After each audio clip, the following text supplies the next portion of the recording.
Big boss ഷോയിലൂടെ ഒത്തിരി നേട്ടം സ്വന്തമാക്കുന്ന നിരവധി താരങ്ങളുണ്ട്. എന്നാൽ ഷോയിലേക്ക് പോയി വന്നതിന് ശേഷം നിരവധി നെഗറ്റീവായിട്ടുള്ള കമൻറ്റുകൾ ഏറ്റുവാങ്ങിയ വ്യക്തിയായിരുന്നു ആര്യ. ബിഗ് ബോസിനെ അത്രയധികം സ്നേഹിക്കുകയും ഷോ നിരന്തരമായി കണ്ട് റിവ്യൂ പറയുന്ന നടിയുമായിരുന്നു ആര്യ.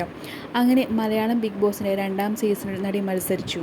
എന്നാൽ ഷോയിൽ നിന്ന് തിരിച്ചു വന്നതിന് ശേഷം നടിയുടെ റിലേഷൻഷിപ്പാണ് തകർന്നുപോയത്. പല ഇൻ്റർവ്യൂകളിലും തനിക്ക് നേരിടേണ്ടി വന്ന ചതിയെക്കുറിച്ച് ആര്യ തുറന്നു പറഞ്ഞിട്ടുണ്ട്. സൗഹൃദങ്ങളിലും റിലേഷൻഷിപ്പിലും 100 അല്ല 150% കൊടുക്കുന്ന തൻ്റെ സ്വഭാവമാണ് കൂടെ നിന്നവർ മുതലെടുത്തതെന്നും ആര്യ പറയുന്നു. താൻ അത്രയുമധികം സ്നേഹിച്ച വ്യക്തിയാണ് തന്നെ ഒന്നുമല്ലാതാക്കി സുഹൃത്തിനൊപ്പം ജീവിക്കാൻ തുടങ്ങിയതെന്ന് ആര്യ പറഞ്ഞത്. മാത്രമല്ല ആദ്യ റിലേഷൻഷിപ്പിൽ സംഭവിച്ചതിന് എനിക്ക് കിട്ടിയ ശിക്ഷയായിരിക്കാം 2ാമത്തെ റിലേഷൻഷിപ്പിൽ ഉണ്ടായതെന്നും നടി കൂട്ടിച്ചേർക്കുന്നു. ആ റിലേഷൻഷിപ്പിൽ ഭയങ്കരമായി ഇൻവെസ്റ്റ് ചെയ്ത ആളായിരുന്നു താൻ. കാരണം തനിക്ക് അദ്ദേഹത്തെ അത്രയും ജെനുവിനായി ഹൃദയം കൊണ്ട് ഇഷ്ടമായിരുന്നു. അയാളും അത്ര പെർഫെക്റ്റ് ഒന്നും അല്ലായിരുന്നു. വീഴ്ചകളും മുൻകാല ജീവിതത്തിൽ പ്രശ്നങ്ങളുമൊക്കെ ഉണ്ടായിട്ടുള്ള ആളാണ്. അതൊക്കെ ഞാൻ അംഗീകരിച്ചുകൊണ്ടാണ് ഞാൻ പുള്ളിയെ ഇഷ്ടപ്പെട്ടത്. പക്ഷേ ഇങ്ങനെ അയാൾ ചെയ്യുമെന്ന് ഞാൻ ഒരിക്കലും കരുതിയില്ല എന്ന് വിചാരിച്ച് ഇനി ഞാൻ പുള്ളിയെ കുറ്റപ്പെടുത്തുന്നില്ല. ആദ്യത്തേതിൽ നിന്നും കിട്ടേണ്ട അടി ഇങ്ങനെയായി എന്ന് കരുതുന്നു. എനിക്ക് അങ്ങനെ ഒന്ന് സംഭവിച്ചത് കൊണ്ട് പുള്ളിയെ കുറ്റപ്പെടുത്താനും സാധിക്കില്ല. വേറെ ഒരാളുടെ ഇഷ്ടം തോന്നി.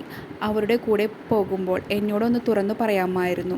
അങ്ങനെയായിരുന്നെങ്കിൽ കുറച്ചുകൂടി നേരത്തെ ഇതിൽ നിന്ന് പുറത്തേക്ക് വരാൻ എനിക്ക് സാധിക്കുമായിരുന്നു. ചില സുഹൃത്തുക്കളും എന്നെ ചീറ്റ് ചെയ്തു. ഇതൊക്കെ സംഭവിച്ചത് അങ്ങനെയാണ്. അതാണ് എനിക്ക് ട്രോമയായി പോയത്. എനിക്ക് അറിയാത്ത ആളായിരുന്നെങ്കിൽ ഇത്രയും വേദന ഉണ്ടാകില്ലായിരുന്നു.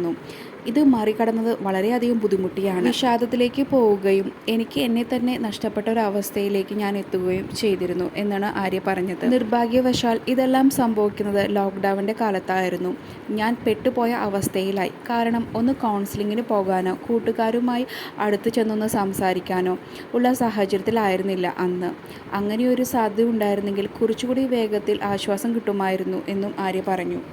ഞാൻ തന്നെയാണ് എന്നെ രക്ഷിച്ചെടുത്തത്. പിന്നെ ഒരു പോയിന്റ് എത്തിയപ്പോൾ സുഹൃത്തുക്കളും എന്നെ സഹായിച്ചു. കാരണം അവർക്ക് മനസ്സിലായി ഞാൻ മുങ്ങിക്കൊണ്ടിരിക്കുകയാണെന്ന്.